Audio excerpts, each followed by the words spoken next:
আজকে এই আইফোন 13 প্রোটাকে আমরা সারাদিন ইউজ করব, দেখবো যে এটা থেকে কেমন পারফরমেন্স পাওয়া যায়, এটার ক্যামেরা কেমন, এবং মোস্ট ইম্পর্টেন্ট যেটা সেটা হচ্ছে এটার ব্যাটারি ব্যাকআপ কতটুকু দেয়, সারাদিন কি আমাদেরকে এই ফোনটা সাপোর্ট দিতে পারবে কিনা।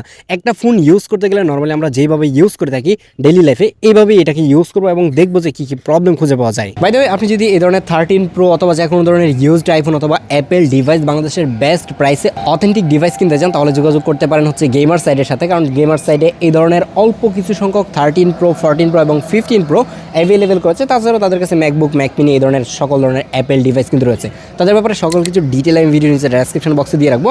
আপনি কিন্তু তাদের কাছ থেকে একটা বেস্ট প্রাইসে এই ধরনের 13 অথবা যে কোনো ধরনের অ্যাপেল ডিভাইস কিনতে পারবেন। এই হচ্ছে 13 প্রো, এখন 100% চার্জ আছে এটাতে, দেখেন। আর হচ্ছে এটাতে কোনো সিম কিন্তু এখন পর্যন্ত লাগানো নাই। এটাতে এখন একটা সিম ইনস্টল করবো, তার আগে এটার ব্যাটারি হেলথ আপনাদেরকে একটু দেখিয়ে নিই। এই হচ্ছে এটার ব্যাটারি হেলথ। এইখান থেকে হচ্ছে ব্যাটারি হেলথ আছে এটার মধ্যে 73%, এবং সময় কিন্তু এখন হচ্ছে 1টা বাজে, মানে দুপুর 1টা বাজে। সকালে শুরু করে নেই, কারণ আমার কাছে মনে হচ্ছে যে এইটা মানে বিকেল পর্যন্ত এই চার্জ দিয়ে যায় কিনা এটাই সন্দেহ আছে। তো চলুন শুরু করা যাক। এটাতে একটা সিম ইনস্টল করে দেখি। অলরেডি এটাতে সিম ইনস্টল করা হয়ে গেছে, এই যে মোবাইল ডাটা অন করা হয়েছে। তো এখন এটাতে মোবাইল ডাটা ইউজ করবো এবং এটাতে এখন গুগল ম্যাপ অন করবো, কারণ আমরা গ্রাম থেকে এখন কিশোরগঞ্জ শহরে যাব। তো ততক্ষণ পর্যন্ত এটার গুগল ম্যাপ অন থাকবে এবং স্ক্রিনের ব্রাইটনেস কিন্তু অ্যাডাপটিভ দেওয়া রয়েছে।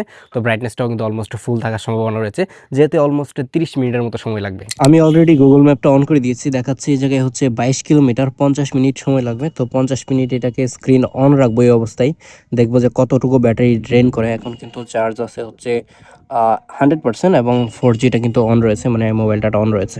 তো চলুন যাওয়া যাক। অলরেডি হচ্ছে আমাদের কিশোরগঞ্জ বিআরটিএতে চলে আসছি। এখন দেখেন যে এটার স্ক্রিন অন টাইমের কি অবস্থা। এই হচ্ছে 74% চার্জ আছে এখন, এবং স্ক্রিন অন টাইম যদি আপনাদেরকে দেখায় যে এটা কতক্ষণ চলেছে, তাহলে আইডিয়া করতে পারবেন। আমি যদি ব্যাটারি ইউজেসে যাই, দেন হচ্ছে এই যে দেখেন, এটা যদি দেখি তাহলে এই জায়গায় ইউজ হয়েছে টোটাল কিন্তু 47 মিনিট। 47 মিনিটে কতটুকু চার্জ গেছে সেটা বুঝতেই পারতেছেন। এখন হচ্ছে আমরা এটা দিয়ে অন্যান্য ইউজেস করবো, যেমন ফেসবুক, ইউটিউব এইসব ইউজ করব। দেন কতটুকু এটার চার্জ থাকে সেটা আপনাদেরকে একটু জানাবো। আর হচ্ছে এটা এতক্ষণ পর্যন্ত কিন্তু স্ক্রিন অন ছিল, একবার জন্য কিন্তু এটা স্ক্রিন অফ করা হয়নি। এই জায়গাতেই মানে স্ট্যান্ড করা ছিল এটা। আমরা যেতে চেয়েছিলাম একটা টেলিটক সিম কিনবো, বাট এই হচ্ছে বৃষ্টির অবস্থা। সেই বৃষ্টি হচ্ছে, একদম মানে সবকিছু ভেসে যাচ্ছে। আর ফোনের চার্জ যদি আমি আপনাদেরকে এখন দেখাই, এই হচ্ছে অবস্থা, 63% চার্জ এখন পর্যন্ত আছে এবং ইউজ করতেছি। দেখা যাচ্ছে ইউজ করার পর এটার কি অবস্থা হয়। এদিকে দাঁড়িয়ে থাকতে থাকতে অলমোস্ট 3টা বেজে গেছে, এখন চার্জ আছে হচ্ছে 52%। তো এই 52%-এর মধ্যে আমি কি কি ইউজ করেছি আমি যদি আপনাদেরকে একটু দেখাই, তাহলে আইডিয়া করতে পারবেন। এই হচ্ছে ব্যাটারি ইউজেসের যে স্ক্রিনশটটা রয়েছে সেটা। এখন পর্যন্ত স্ক্রিন অন টাইম হচ্ছে 2 ঘন্টা 2 মিনিট এবং ব্যাটারি পার্সেন্টেজ হচ্ছে 52%। তাহলে হয়তো বা 4 ঘন্টার মতো স্ক্রিন অন টাইম পেতে পারি। চলুন আরেকটু ইউজ করে তারপর আপনাদেরকে আপডেট দিচ্ছি আবার। 46% চার্জ হচ্ছে এখন আছে, 3টা 52 বাজে, সরি 42 বাজে। সো এটা দিয়ে এখন ভিডিও রেকর্ড দিব এবং 10 মিনিট ভিডিও রেকর্ড করার পর কতটুকু ব্যাটারি ড্রেন করে আপনাদেরকে সেটাই দেখাবো। এই হচ্ছে আমি এখন ভিডিও রেকর্ড দিচ্ছি এবং এটা কিন্তু 4K 60 fps রেকর্ড হচ্ছে। আবার একটু দেখাচ্ছি, এই হচ্ছে 4K 60 fps। এখন ভিডিও রেকর্ড দিলাম এবং 10 মিনিট রেকর্ড করার পর কতটুকু ব্যাটারি ড্রেন করে সেটাই আপনাদেরকে এখন দেখাবো। 46% হচ্ছে 10 মিনিটের একটা রেকর্ড দেয় এবং 10 মিনিট ভিডিও রেকর্ড করার পরে 37% হচ্ছে চার্জ আছে। তার মানে হচ্ছে 10 মিনিটে এটার চার্জ ড্রেন হয়েছে 9%। তার মানে 10% বলতে পারেন, পার মিনিটে হচ্ছে 1% করে যাচ্ছে। এই হিসেব করতে গেলে মার্কেটে যে ইউজড ফোনগুলো বিক্রি হচ্ছে, মানে 87% বা 90% ব্যাটারি হেলথওয়ালা, সেগুলোতেও কিন্তু ব্যাটারি সিমিলারই ড্রেন করে। তার মানে বুঝতেই পারতেছেন যেগুলো 75% কিংবা 73% ব্যাটারি হেলথ আসে, সেগুলোকে বুস্ট করে মেইনলি মেবি 85% অথবা 90% করতে পারে। I am not sure, but আমার কাছে এটাই মনে হয় এখন পর্যন্ত। চলুন এটা দিয়ে আউটডোরে গিয়ে কিছু পিকচার স্যাম্পল নিব, তারপরে দেখা যাক যে এটার ব্যাটারি আর কতটুকু ড্রেন করে। এখন বাজে অলমোস্ট 6টা, মানে সন্ধ্যা হয়ে যাচ্ছে এরকম একটা অবস্থা। আমরা কিশোরগঞ্জ থেকে গ্রামে চলে আসছি আবারও ঘুরে ফিরে।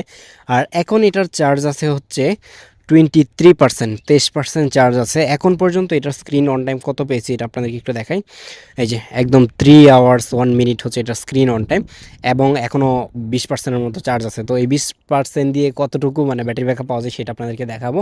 তো এটাকে আমরা আরেকটু ইউজ করবো। এখনও হচ্ছে কোনো ভিডিও কলিং করি নাই, মেসেঞ্জার অথবা হোয়াটসঅ্যাপে একটা ভিডিও কল দেবো 5-10 মিনিট অথবা 20 মিনিট ভিডিও কলে কথা বলে দেখবো যে কতটুকু ব্যাটারি ড্রেন করে। এতক্ষণ তো এই ফোনটাকে হচ্ছে আমরা মোবাইল ডাটা দিয়ে ইউজ করেছি। আপনারা হয়তো বা জেনে থাকবেন যে এই ধরনের ফোনগুলো যখন মোবাইল ডাটাতে চলে তখন নর্মালি কিন্তু চার্জটা বেশি খায়, আর যখন ওয়াইফাই চলে তখন কিন্তু চার্জ অনেকটাই কম খায়, মানে ব্যাটারি কম ড্রেন করে। তো এখন একটা ওয়াইফাই কানেক্ট করেছি, তো এই ওয়াইফাই দিয়ে হচ্ছে বাকি অংশটুকু আমরা চালাবো, চালিয়ে দেখবো যে এটা থেকে কেমন ব্যাটারি ব্যাকআপ পাওয়া যায়। এখন এটাতে চার্জ আছে 6% এবং স্ক্রিন অন টাইম পেয়েছি আমরা 4 ঘন্টা, এবং এটাকে এখন 6%-এ রেখে স্ট্যান্ড বাই মানে রাতে হচ্ছে রেখে দিব, দেখবো যে সারা রাতে এটার ব্যাটারি কতটুকু ড্রেন করে।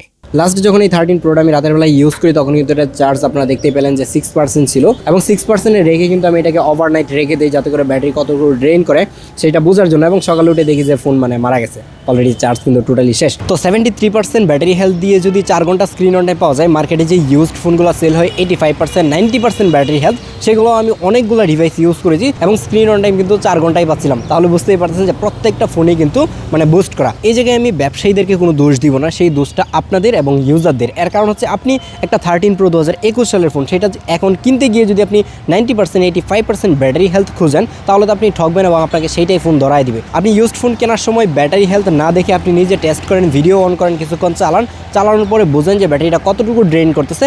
যদি মনে হয় যে অস্বাভাবিকভাবে ব্যাটারি ড্রেন করতেছে, ব্যাটারির চার্জ কমে যাচ্ছে, তাহলে আপনি সেই ফোনটা অ্যাভয়েড করুন। সে জায়গায় যদি আরও 2-4টা ফোন থাকে সেগুলোকে টেস্ট করে দেখুন যে কোনটার ব্যাটারি ব্যাকআপ বেশি দিচ্ছে। ব্যাটারি হেলথের দিকে না তাকিয়ে সেই ফোনটা আপনি কিনেন।